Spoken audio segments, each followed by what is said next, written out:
Hello friends. Office से ली है मैंने 3 दिनों की छुट्टी और इस दौरान मैं जा रही हूँ मालवण। मैं यात्रा कर रही हूँ कोंकण रेलवे से। इसकी हरी भरी वादियाँ, लंबे लंबे टनल्स और नदियाँ आपका दिल जीत लेंगी। कुडाल स्टेशन पर उतरने के बाद जब आप तारकर्ली के लिए आगे बढ़ेंगे तो रास्ते में आपको मिलेगा ये बहुत ही सुंदर बे।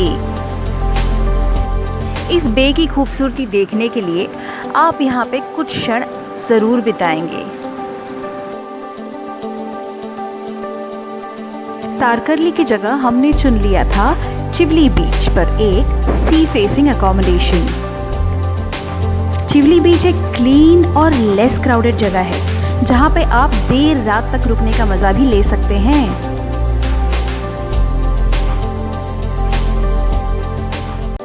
जिस नज़ाकत से ये लहरें मेरे पैरों को छू रही थी, यकीन नहीं हो रहा था कि इन्होंने कभी कश्तियाँ भी डुबोई होंगी।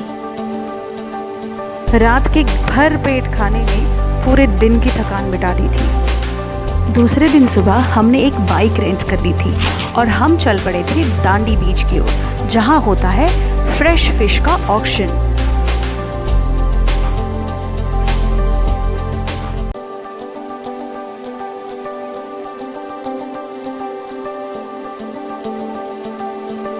इस मार्केट में आपको तरह तरह की मछलियाँ मिलेंगी। आपकी मनपसंद मछली को चुनकर आप इसे किसी भी लोकल रेस्टोरेंट से बनवा सकते हैं। हमने तो अपनी चुन ली।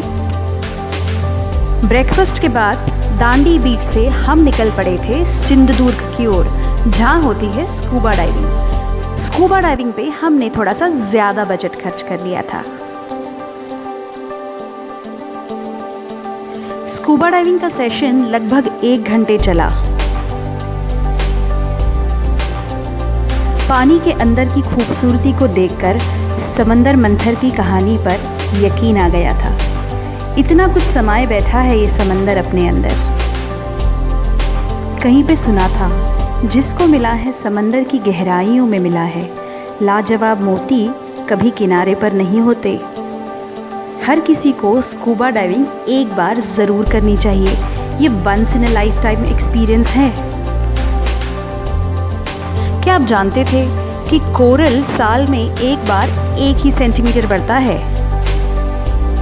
इससे अंदाज़ा लगाया जा सकता है कि ये कोरल कितना पुराना होगा और इसकी सुंदरता बनाए रखने में हम ट्रैवलर्स को भी अपना योगदान देना चाहिए।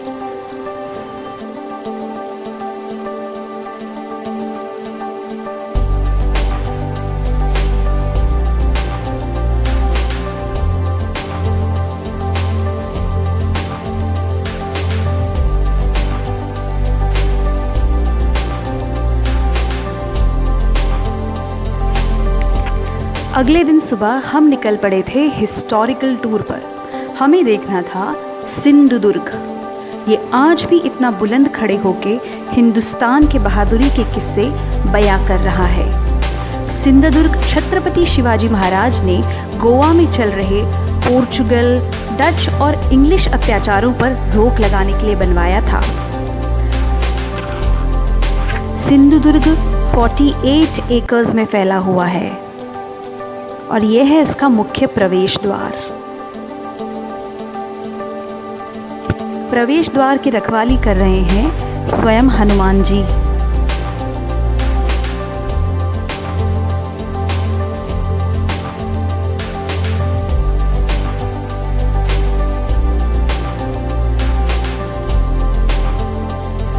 पवन सुत के दर्शनों के बाद हम चलते हैं अंदर।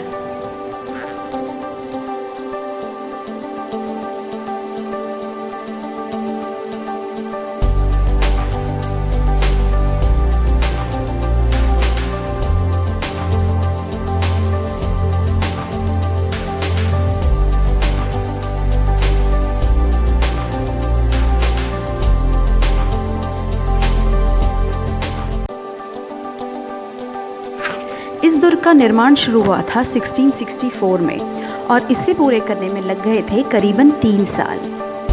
दुर्ग के अंदर छत्रपति शिवाजी महाराज का एक मंदिर भी है। दुर्ग के अंदर महादेव और भवानी माता का भी एक मंदिर है। इस दुर्ग को पूरी तरह से देखने के लिए कम से कम आपको 3 घंटे लगेंगे। मैं कहूँगी कि आप एक गाइड ज़रूर ले लीजिए। इस दुर्ग पर अभी भी कुछ लोग और कुछ परिवार रहते हैं।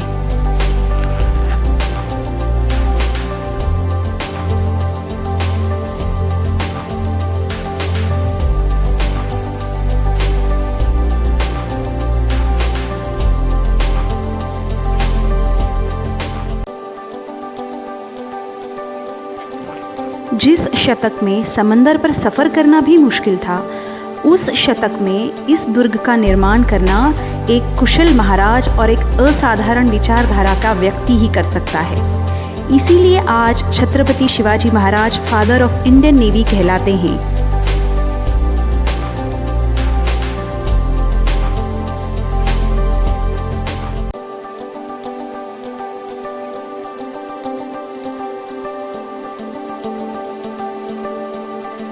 दुर्ग से आप दूर दूर तक समंदर की सुंदरता को निहार सकते हैं। दुश्मन के लिए उस वक्त बहादुर मराठों की नज़र से बचना आसान नहीं रहा होगा। यहाँ पर एक म्यूजियम भी है जिसमें रखे हैं तरह तरह के बोट के मॉडल्स। समंदर के बीचों बीच बना ये दुर्ग और दुर्ग के बीचों बीच बने ये 3 कुएं जिसमें है मीठा पानी। जादू से कुछ कम नहीं लगता ना।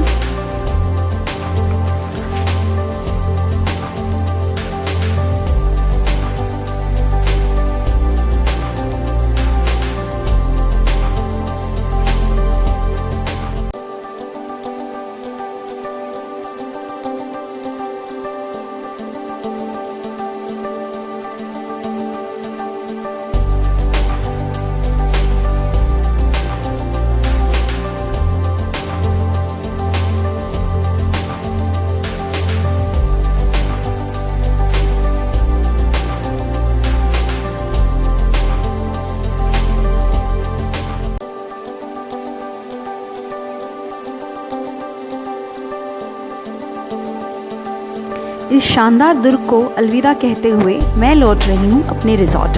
बाकी का दिन मैं गुजारूंगी बीच पर। ये हो चली है शाम अब। मुझे तो मालवन, इसके समंदर किनारे, इसकी वादियाँ और इसके शांत लोगों से हो गया है प्यार। पर क्या करें, ऑफिस तो लौटना ही है और मैं जा रही हूँ वापस अपनी रिटर्न जर्नी पे। जाते जाते इतना कहूँगी, दुनिया एक किताब है और जो यात्रा नहीं करते वे केवल एक ही पन्ना पढ़ते हैं। अलविदा।